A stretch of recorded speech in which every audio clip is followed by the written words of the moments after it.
My name is Nina, and I never thought I'd be telling this story. I grew up in a world of privilege, the only child of Robert and Elizabeth Collins.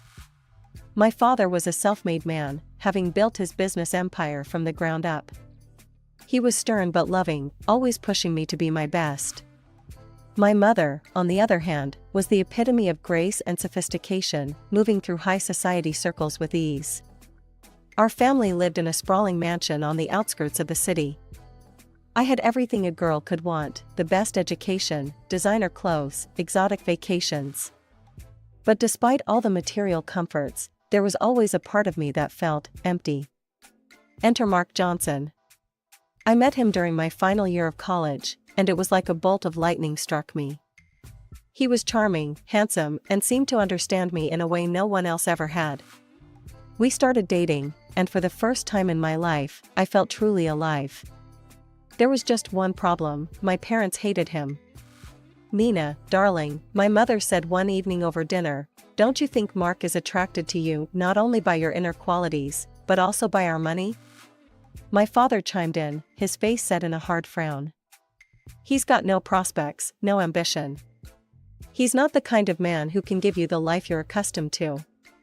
"I don't care about any of that," I shouted, pushing away from the table. "I love him, and he loves me. Isn't that what matters?" Things came to a head when Mark proposed. It was a simple affair, no fancy restaurant, no elaborate setup. Just the two of us, walking in the park where we had our first date. He got down on one knee, pulled out a modest ring, and asked me to be his wife. I said yes without hesitation. When I told my parents, all hell broke loose. "If you marry him, you're no longer welcome in this house," my father roared. "Daddy, please," I begged, tears streaming down my face. "Can't you just be happy for me?" But he wouldn't budge. My mother stood silently by his side, her face a mask of disappointment. I left that night, my heart breaking but my resolve firm. I moved in with Mark, into the small apartment he shared with a roommate. It was a far cry from the luxury I was used to, but I was determined to make it work. The weeks leading up to the wedding were a blur of planning and stress. I kept hoping my parents would come around, that they'd realize how much their presence meant to me. But as the big day approached, it became clear they weren't going to change their minds. As I walked down the aisle, I scanned the faces of our guests, still holding out hope that I'd see my parents. But they weren't there. For a moment, sadness threatened to overwhelm me. Then I saw Mark, standing at the altar, looking at me like I was the most beautiful thing he'd ever seen. In that moment, everything else faded away. My parents' absence, the modest surroundings, the uncertain future, none of it mattered. I was marrying the man I loved, and that was enough. After the wedding, Mark and I moved into the luxury apartment in the city center that my beloved grandfather had left me. It was a stark contrast to Mark's old place, spacious, with high ceilings, and a view of the city skyline. I spent days decorating it, trying to make it feel like our home. As the days turned into weeks and then months, we settled into married life. Mark threw himself into his work at a local marketing firm, often coming home late but always with a smile and a kiss for me. I busied myself with setting up our home and volunteering at a local animal shelter. About a year and a half after our wedding, our lives changed forever. I still remember the day I found out I was pregnant. My hands were shaking as I held the positive test, a mix of excitement and terror coursing through me. When I told Mark, his face lit up like a Christmas tree. "We're going to be parents," he exclaimed, picking me up and spinning me around. "Nina, this is amazing." When our son, Jacob, was born, I was overwhelmed with love. He was perfect, 10 tiny fingers, 10 tiny toes, and a shock of dark hair, just like his father's. Through the haze of exhaustion and joy, I snapped a picture of him and sent it to my parents. I waited for a response. A call, a text, anything. But there was nothing but silence. "They'll come around," Mark assured me, seeing the hurt in my eyes. How could they resist this little guy? I tried to push the disappointment aside and focus on our new family. A few months after Jacob was born, I decided it was time for me to get back to work. I found a part-time position as a manager at a local boutique. Balancing work, a newborn, and keeping the house in order was a challenge, but I was determined to make it work. I'd wake up early to feed Jacob, drop him off at daycare, work my shift, pick him up, make dinner, clean the house, and collapse into bed, only to do it all over again the next day. But as Jacob neared his first birthday, I started to notice changes in Mark. He became more distant, often coming home even later than before. When he was home, he seemed distracted, always on his phone. "Everything okay at work?" I asked one night as we got ready for bed. "Yeah, just busy," he mumbled, not meeting my eyes. "Big project coming up." As I drifted off to sleep that night, Jacob's soft breathing coming through the baby monitor, I couldn't shake the feeling that something was off. But I pushed it aside. We were happy, weren't we? We had a beautiful son, a lovely home, good jobs. What more could I want? The changes in Mark became more pronounced as time went on. One evening, as I was putting Jacob to bed, Mark cornered me in the nursery. "Mina, we need to talk," he said, his tone unusually serious. "I think you should quit your job." I blinked, sure I had misheard him. "Quit my job? Why?" "Look around," he gestured vaguely. "The house is a mess. Jacob needs more attention. I think it would be better if you focused on being a full-time mom and housewife." I felt like I'd been slapped. But I love my job. And I thought we were managing just fine. Mark's face hardened. "Well, we're not. I'm the man of this house, and I'm telling you, it's time to quit." We argued late into the night, but in the end, I gave in. I told myself it was for the good of our family, that Mark was just stressed from work. The next day, with a heavy heart, I handed in my resignation. At first, I threw myself into my new role with gusto. I deep cleaned the apartment, tried new recipes, and spent hours playing with Jacob. But as the days wore on, I found myself missing the structure and satisfaction of my job. Meanwhile, Mark's behavior continued to change. He started coming home later and later, often smelling of alcohol. Our bank account, which I had access to, showed mysterious withdrawals. One night, as I was folding laundry, I confronted him.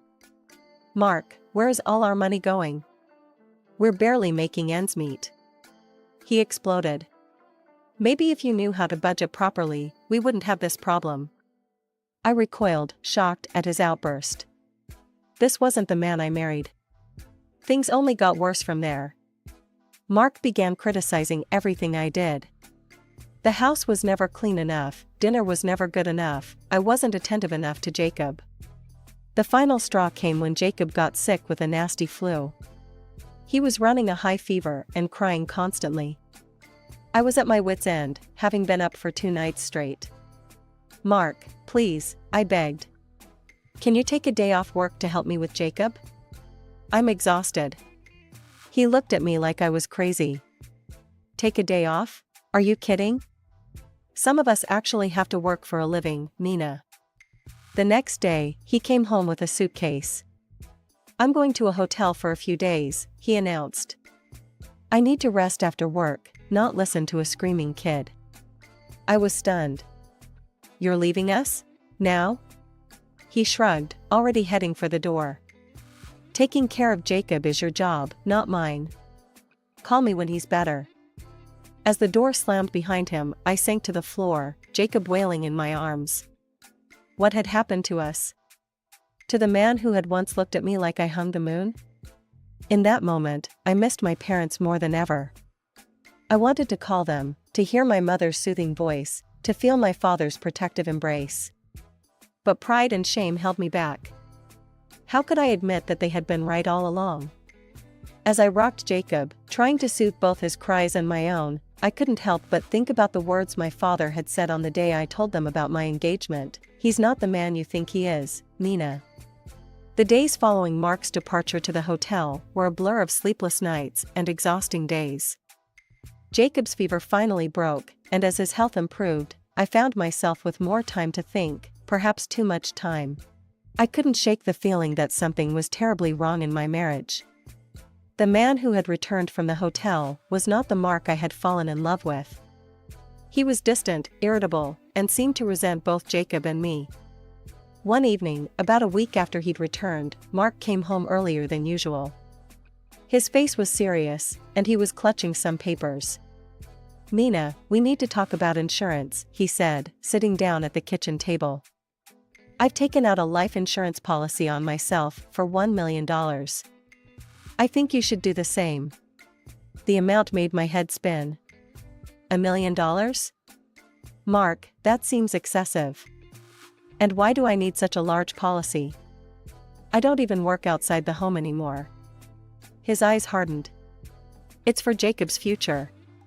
In case anything happens to either of us.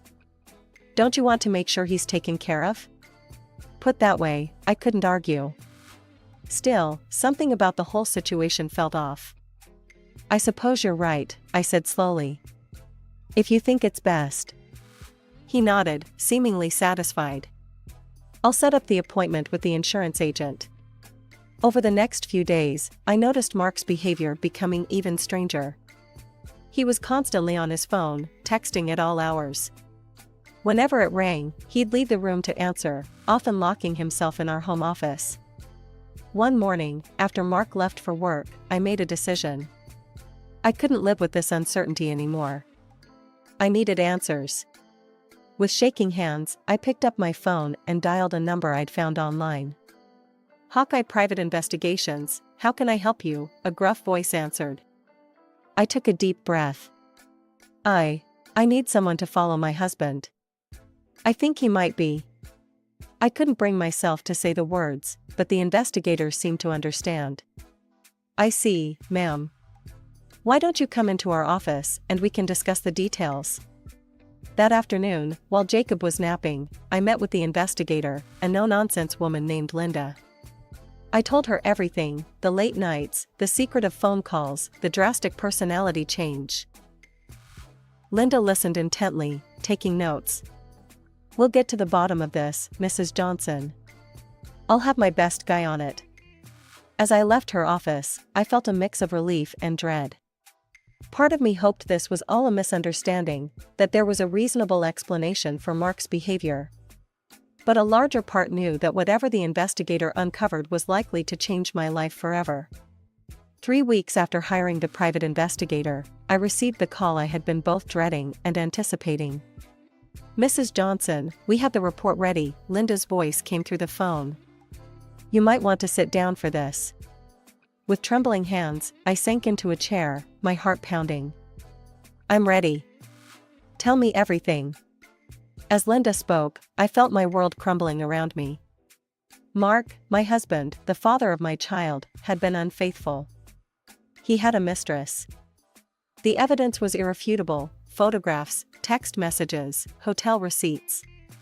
It was all there in black and white. I waited until Mark left for work the next morning before springing into action. With shaking hands, I packed a bag for myself and Jacob, throwing in only the essentials.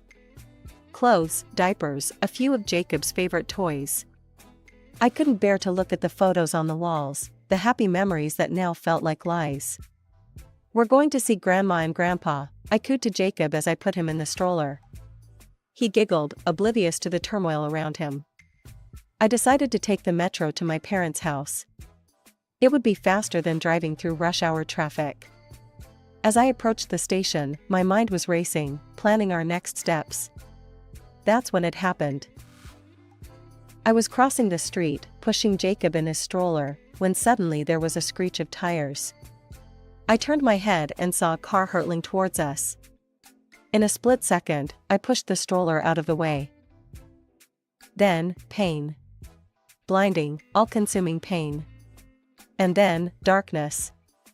I don't know how long I was unconscious. When I finally opened my eyes, I was in a hospital room.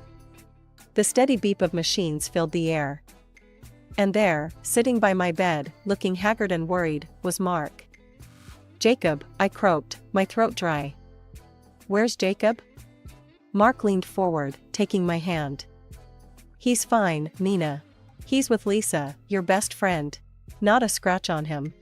Relief flooded through me, quickly followed by a wave of pain.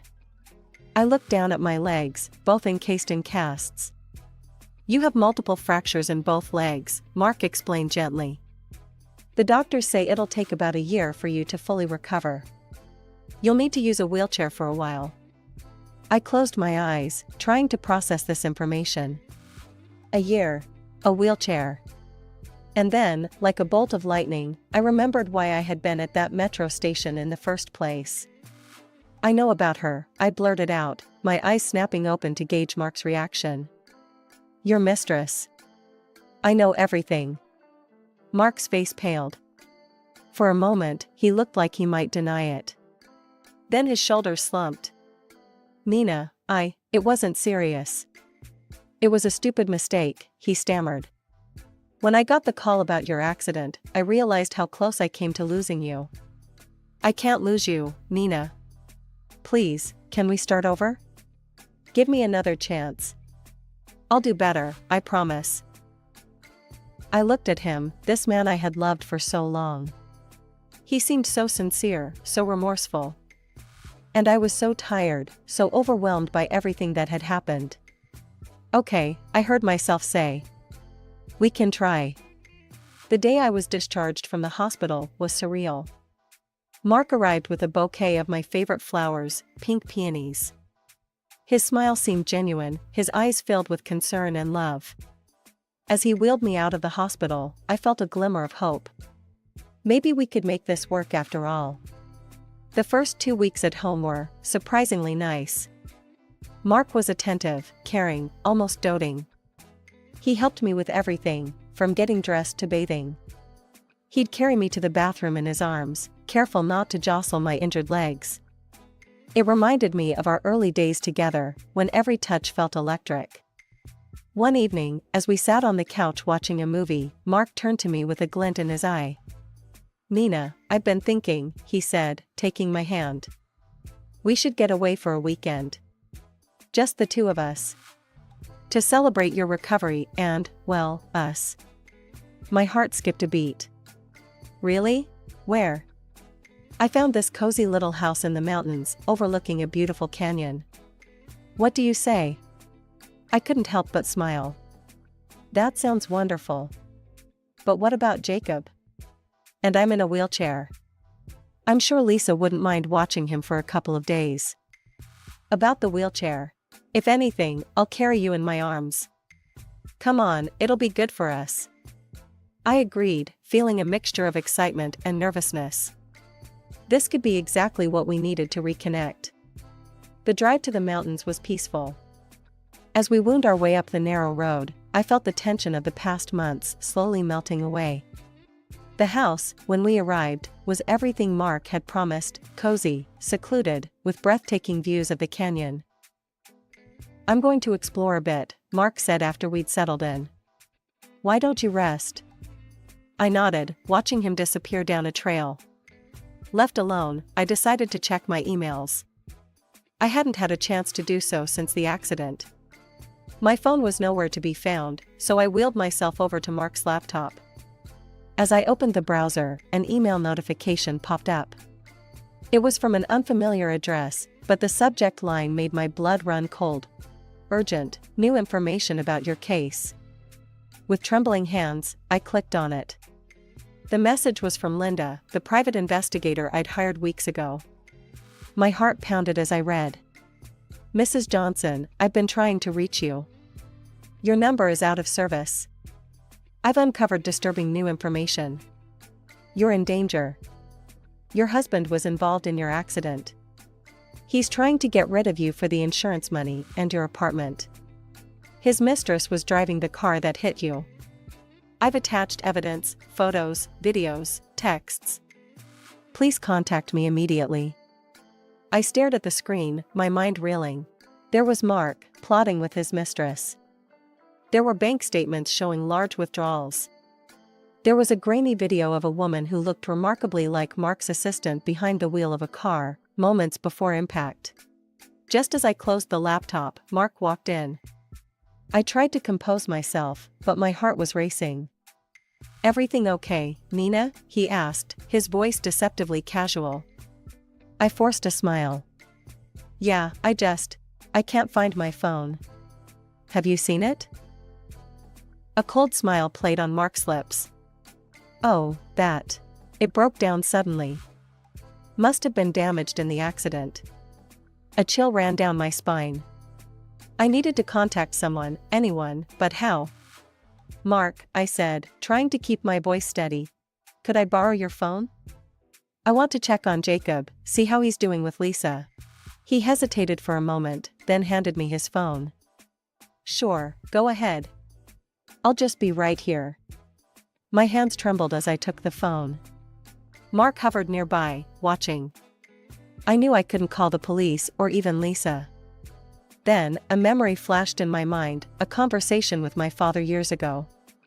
"If you're ever in trouble and can't speak freely, ask about Buddy the bear. I'll know you need help." Praying my father hadn't changed his number, I dialed. When he answered, I put on my brightest voice. "Hey, Lisa. How's everything going? How's Buddy the bear doing?" There was a pause, and I held my breath. Then my father's voice came through, deliberately high-pitched to sound feminine. "Oh, same old, same old. How are you?" Relief washed over me. He understood. "Oh, it's lovely up here," I gushed, aware of Mark's eyes on me. "We're at this beautiful cabin, 1247 Pine Ridge Road. The view of Evergreen Canyon is just stunning." "I see," my father said carefully. "When do you think you'll be back?" "Oh, I dream of seeing you right now, this very second," I said emphatically. "I miss you guys already." After exchanging a few more pleasantries, I hung up. Mark seemed satisfied, not suspecting anything amiss. As evening approached, Mark suggested a walk. "The sunset over the canyon is beautiful. We shouldn't miss it." Fear gripped me, but I knew I had no choice. "That sounds nice," I managed to say. Mark wheeled me out onto a narrow path that wound along the edge of the canyon. The view was breathtaking. The setting sun painted the sky in brilliant hues of orange and purple, the canyon stretching endlessly before us, but all I could think about was the sheer drop just feet away. As Mark pushed my wheelchair, chatting about the scenery as if everything was normal, I closed my eyes and prayed. "Please, Dad," I thought desperately. "Please find me in time." The path curved one last time, and suddenly we were at the edge of the cliff. Mark turned my chair around, and our eyes met. The loving facade he'd maintained crumbled away, revealing a stranger with eyes full of anger and hatred. "Nina," he said, his voice cold and detached, "I'm really sorry it had to come to this. The car accident was supposed to take care of everything, but you just had to survive, didn't you?" My blood ran cold as the full truth of my situation hit me. "Mark, please," I whispered, "don't do this." He laughed mirthlessly. "Do you have any idea how perfect this is? A tragic accident at a scenic overlook. Your wheelchair rolls off the edge when the brakes fail. I'll be the grieving widower, inherit your apartment, and cash in that $1 million insurance policy. It's foolproof." As he spoke, he inched my wheelchair closer to the edge. I closed my eyes, silently praying for a miracle. Suddenly, I heard shouts and running footsteps. My eyes flew open to see my father sprinting down the path, followed closely by several police officers. "Nina," my father yelled, reaching us just as Mark was about to push me over. He grabbed the handles of my wheelchair, yanking me back from the brink. Everything happened in a blur after that. The police tackled Mark to the ground, reading him his rights as they handcuffed him. I sat there, shaking, as the reality of what had almost happened washed over me. My father knelt beside my wheelchair, pulling me into a tight embrace. I broke down, sobbing into his shoulder. "I'm so sorry, Dad," I choked out between sobs. "You were right about him. I should have listened to you." He stroked my hair gently, his own voice thick with emotion. "No, sweetheart. I'm the one who should be sorry. We let our pride keep us apart." Can you forgive us for not being there for you and Jacob? I nodded, unable to speak through my tears. We stayed like that for a long moment, years of hurt and misunderstanding melting away. In the weeks that followed, everything changed. I filed for divorce, and with the overwhelming evidence against him, Mark was sentenced to prison for attempted murder, along with his mistress who had driven the car in the original accident. I sold the apartment that held so many painful memories and bought a new one, close to a good school for Jacob and just a few blocks from my parents' house. I moved back in with my parents during my rehabilitation. It was a year of healing, both physically and emotionally. My parents doted on Jacob, making up for lost time with their grandson. Slowly, I learned to trust again, to smile again, to hope again,